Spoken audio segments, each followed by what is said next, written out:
Hello प्यारे बच्चों, नमस्कार। कैसे हैं आप सब? उम्मीद करता हूँ एकदम बढ़िया होंगे। तो लो, मैं आ गया आपका chemistry teacher Umesh sir, chemical bonding के एक नए लेक्चर के साथ। ऑब्वियसली आपको दिख रहा होगा, आज हम लोग डिस्कस करने जा रहे हैं वैलेंस बॉन्ड थ्योरी। क्या डिस्कस करने जा रहे हैं? Valence bond theory. तो चलिए अपनी कहानी को बढ़ाते हैं आगे। सबसे पहले मैं यहीं से बात अपनी बढ़ाना चाह रहा हूँ। आपको ये बात पता होगी प्यारे बच्चों कि वैलेंस बॉन्ड थ्योरी का कॉन्सेप्ट कहाँ से आया। वैलेंस बॉन्ड थ्योरी एक्चुअली किसको एक्सप्लेन करता है, किसके बारे में बात करता है?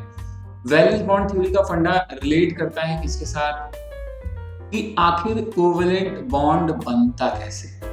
इसके पहले वीडियोस में आपने पढ़ लिया है, आपने पढ़ा है प्रॉपरली कि ये जो ऑक्टेट थी, थ्योरी ऑफ ऑक्टेट, वो क्या बोलती थी, ऑक्टेट रूल क्या कहता था। उन्होंने ये बताया कि हाँ ठीक है, केमिकल बॉन्ड बनता कैसे, उनकी कुछ लिमिटेशंस भी थी, उन्होंने ठीक है अपनी बात एक्सप्लेन की। लेकिन वो ये नहीं बता पाए कि केमिकल बॉन्ड बन रहा है, कोवेलेंट बॉन्ड स्पेशली, तो उस कंपाउंड की ज्योमेट्री क्या होगी। ज्योमेट्री के बारे में ऑक्टेट ने कोई आइडिया नहीं दिया है। आपने प्रीवियस क्लास में पढ़ा होगा, मैं आपसे बोलता था मेरे को यार CH4 बनाओ, तो मोस्टली याद करिए आप क्लास 10 में ऐसे ही CH4 बनाते थे। लेकिन VBT ने बोला, पाउलिंग एंड स्लेटर ने प्रपोज किया था इस मॉडल को, उसने बोला नहीं भैया, CH4 ऐसे नहीं बनता। CH4 का एक्चुअल स्ट्रक्चर क्या होता है? टेट्राहेड्रल। कैसा स्ट्रक्चर होता है? Tetrahedral. That means octet rule ये एक्सप्लेन नहीं कर पाया कि कंपाउंड की ज्योमेट्री क्या होगी। देन उसको ओवरकम करने के लिए, कोवेलेंट बॉन्ड के स्ट्रक्चर को समझाने के लिए, how it is formed, what is the geometry of the compound, एक मॉडल आया, जिसकी एक थ्योरी आई जिसको हम किस नाम से जानते हैं? Valence bond theory. ऐसा नहीं कि ये परफेक्ट है, इसमें भी कुछ लिमिटेशन थी। देन VSEPR आया, उसमें भी कुछ लिमिटेशन थे, that's why molecular orbital theory भी आया। बट शुरू हमें यहीं से करना है, वैलेंस बॉन्ड थ्योरी। तो चलिए एक लंबी सांस लीजिए, एज यूजुअल स्टार्ट करते हैं क्लास। चलिए हम बात करने वाले हैं ये वैलेंस बॉन्ड थ्योरी के पोस्टुलेट्स के बारे में, तो बहुत ध्यान से सुनिए। वैलेंस बॉन्ड थ्योरी का पहला पोस्टुलेट्स कहता है कि कोवेलेंट बॉन्ड तभी बनता है जब ऑर्बिटल्स क्या करते हैं? एक दूसरे के पास आते हैं। दैट मींस ओवरलैपिंग जब तक नहीं होगा, मतलब ओवरलैपिंग ऑफ ऑर्बिटल जब होता है तभी क्या बनता है? Chemical bond. पहला पोस्टुलेट कहता है कि ऑर्बिटल्स क्या करेंगे? आपस में ओवरलैप करेंगे, तभी क्या होगा? केमिकल बॉन्ड बनेगा। ये पहला पोस्टुलेट है प्यारे बच्चों। अब दूसरा आप खुद सोचेंगे तो आपके दिमाग में आएगा कि सर ये डायग्राम से लग भी रहा है, इस फिगर से लग भी यही रहा है कि अगर एक ऑर्बिटल यहाँ है प्यारे बच्चों और एक ऑर्बिटल यहाँ है, क्या लग रहा है ये ओवरलैप कर पाएंगे? सर नहीं कर पाएंगे। तो हमें ये बात समझनी होगी कि ऑर्बिटल की ओवरलैपिंग से तो बनेगा chemical bond, covalent bond specially, covalent bond को एक्सप्लेन कर रहा हूं मैं। लेकिन वो ऑर्बिटल्स कैसे होने चाहिए? या तो इक्वल एनर्जी के हों या नियरली इक्वल एनर्जी। अभी तो एक ही रो में होंगे, एक ही लेवल पे होंगे और ओवरलैप कर पाएंगे। पहली कंडीशन। मैं किसकी कंडीशन बता रहा हूं? ऑर्बिटल्स की। दूसरी कंडीशन के बारे में सुनिए। अगर ऑर्बिटल के पास पेयर्ड, मतलब दो इलेक्ट्रॉन होंगे, जैसे ये ऑर्बिटल है, इसके पास एक है, ये दो है मान लो, ये ऑर्बिटल है, इसके पास भी दो है, तो आप सोच के बताओ ये क्यों ओवरलैप करेंगे? ओवरलैप करना मतलब कोवेलेंट बॉन्ड बनाना। कोवेलेंट बॉन्ड मतलब क्या? बॉन्ड बनाना मतलब क्या? इलेक्ट्रॉन शेयर्ड होने आपस में। तो अगर मेरे पास पेयर्ड है, मैं क्यों बॉन्ड बनाने जाऊंगा? दैट मीन दूसरी कंडीशन कहती है कि जो ऑर्बिटल होने चाहिए वो कैसे होने चाहिए? उनके पास अनपेयर्ड इलेक्ट्रॉन होना चाहिए। और तीसरी इंपॉर्टेंट बात भी ध्यान रखिए। चलिए अनपेयर्ड है, इसके पास ऐसा है, इसके पास भी ऐसा ही है, तो फिर पेयरिंग पॉसिबल नहीं है। मान लो ओवरलैपिंग हुई, आपस में इन्होंने क्या किया? शेयरिंग किया, तो ऑर्बिटल में जो दो इलेक्ट्रॉन आएंगे दोनों अपवर्ड डायरेक्शन ही तो आ गए। और आपको भी पता है सर नहीं ये तो गलत है, ये ना हो पाएगा। सर एक ही डायरेक्शन में दोनों इलेक्ट्रॉन नहीं होते सर, एक अपवर्ड होता है, एक क्या होता है? डाउनवर्ड। दैट मीन तीसरी बात कह रही है कि अनपेयर्ड इलेक्ट्रॉन होने चाहिए, वो भी इन अपोजिट स्पिन। कैसे होने चाहिए प्यारे बच्चों? इन अपोजिट स्पिन में होंगे, तभी फिर ये ऑर्बिटल्स हैं आपस में क्या करेंगे? ओवरलैप करेंगे एंड केमिकल बॉन्ड फॉर्मेशन होगा, कोवेलेंट बॉन्ड का फॉर्मेशन होगा। तो पहला पोस्टुलेट सिर्फ इतना ही कहता है कि covalent bond formed by the overlapping of orbitals. Orbitals के ओवरलैपिंग से बनेगा केमिकल बॉन्ड। अब दूसरी जो बातें हैं वो किसके ओवरलैपिंग को समझा रही है कि ये जो ऑर्बिटल्स ओवरलैप करने आ रहे हैं, है ना? अच्छा, अब मेरी बात समझना मैं क्या बोल रहा हूँ।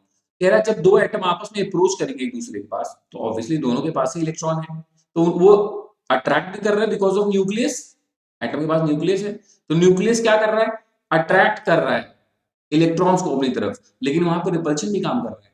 दोनों एटम के पास इलेक्ट्रॉन्स भी होंगे, वो रिपेल करेंगे, दोनों एटम्स के पास न्यूक्लियस भी है, वो भी रिपेल करेंगे।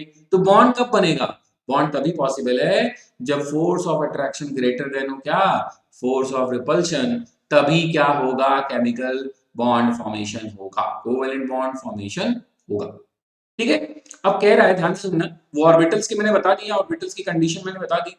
जो अगला पोस्टुलेट्स कह रहे हैं, मतलब अगले पॉइंट्स में मैं आ रहा हूं, वो कह रहा है जितना ज्यादा ओवरलैपिंग होगी उतना ही कोवेलेंट बॉन्ड स्ट्रांग होगा।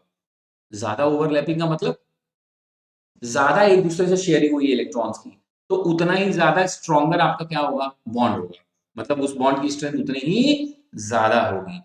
अगला पॉइंट वही ऑर्बिटल को एक्सप्लेन कर रहा है कि ऑर्बिटल्स जो ओवरलैप कर रहे हैं उनके पास क्या होने चाहिए, अनपेयर्ड इलेक्ट्रॉन। हाँ सर आपने बता दिया, अनपेयर्ड भी कैसे होने चाहिए, इन ऑपोजिट स्पिन होने चाहिए, तभी होगी। देखिए एक का अपवर्ड डायरेक्शन, एक का डाउनवर्ड है, इन्होंने आपस में शेयरिंग कर ली, अब एक ऑर्बिटल कंप्लीट हो गया, एक बॉन्ड बन गया कोवेलेंट, एक अपवर्ड एक डाउनवर्ड डायरेक्शन में।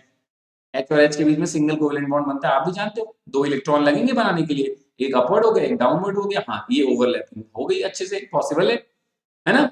अगला पोस्टुलेट कहता है कि जब ओवरलैपिंग होगी तो क्या होगा, a new localised bond orbital form, overlapping होगी, बॉन्ड फॉर्मेशन हो गया, तो जिससे क्या होगा, वहां पे probability of the finding electron pair is maximum.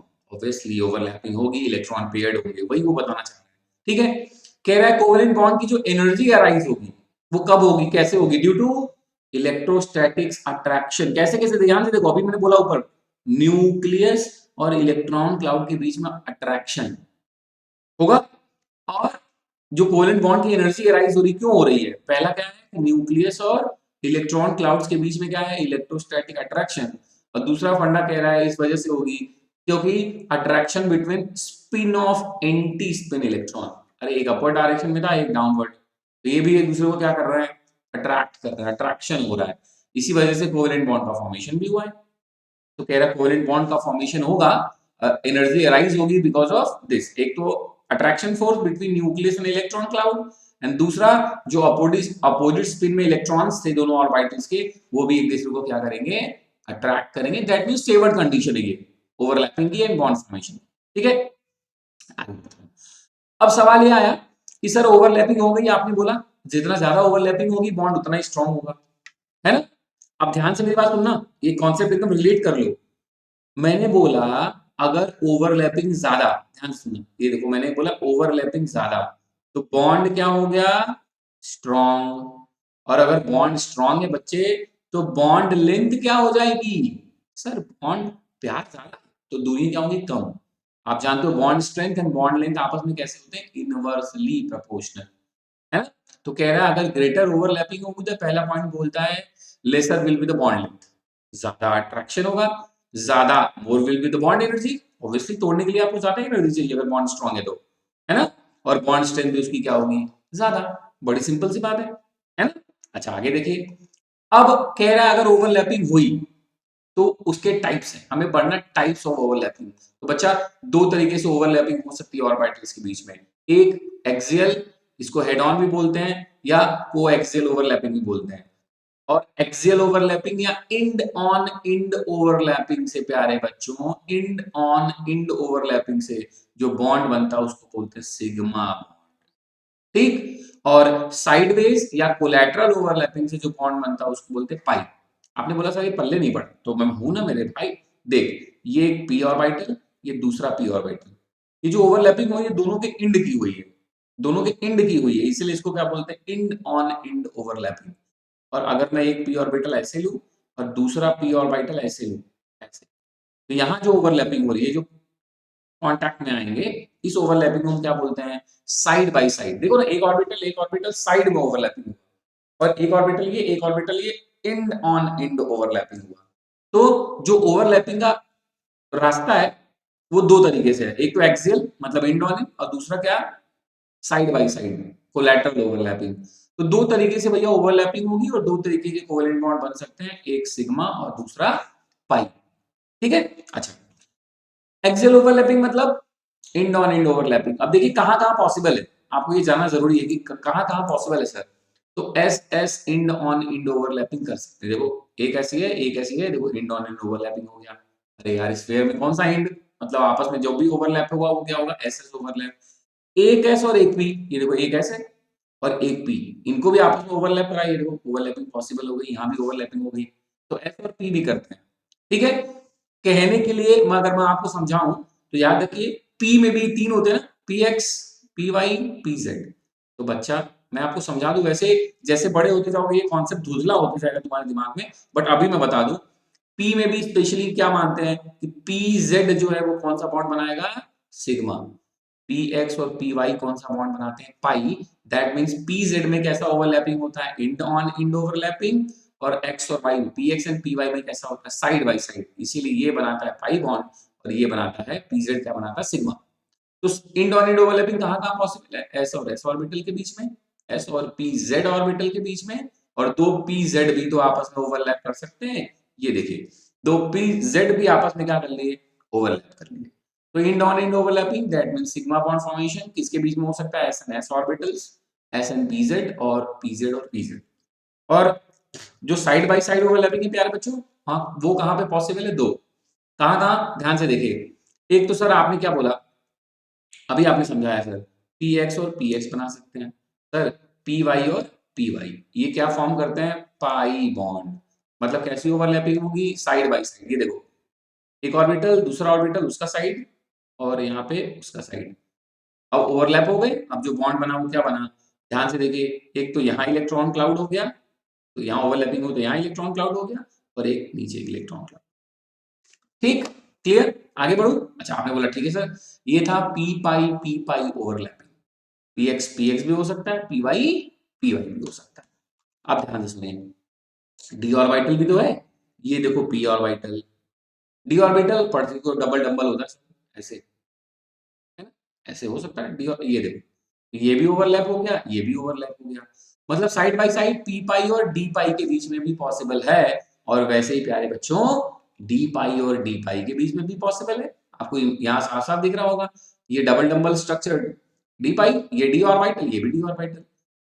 तो पाई बॉन्ड कहाँ कहाँ पॉसिबल है प्यारे बच्चों, पी एक्स और पी एक्स के बीच में, पी वाई और पी वाई के बीच में, पी इनमें से कोई भी पी और डी पाई के बीच में, पी पाई और डी पाई के बीच में, या डी पाई और डी पाई के बीच में।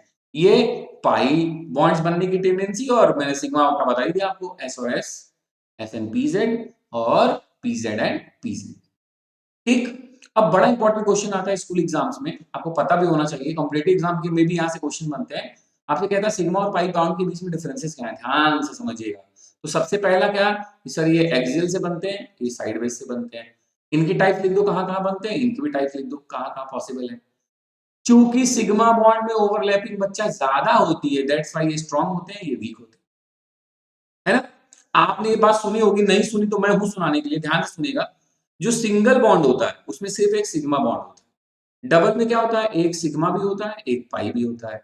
और ट्रिपल बॉन्ड में क्या होता है, एक सिग्मा और दो पाई। तो आपने नोटिस किया सिग्मा तो इंडिविजुअल एग्जिस्ट कर सकता है, बट पाई बॉन्ड जो है वो हमेशा सिग्मा के साथ ही रहेंगे। देखिए सिग्मा के साथ ही तो है, तो वही ये बात लिखी है कि ये सिंगल एग्जिस्ट कर सकता है, individually exist, but pi bond हमेशा सिग्मा के साथ ही होता है। ध्यान रखिएगा, सिंगल बॉन्ड मतलब एक सिग्मा बॉन्ड, डबल एक सिग्मा एक पाई, और ट्रिपल में एक सिग्मा दो बॉन्ड बन गए दो पाई।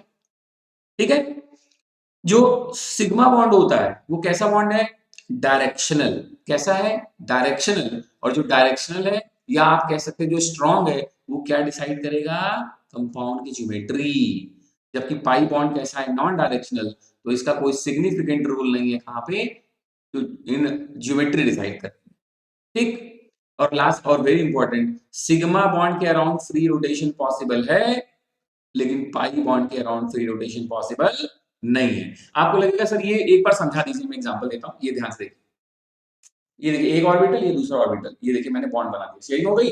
अब एक को मैं स्टॉप करके दूसरे को रोटेट कर रहा हूं, तभी बॉन्ड टूट नहीं रहा है, फ्री रोटेशन पॉसिबल है।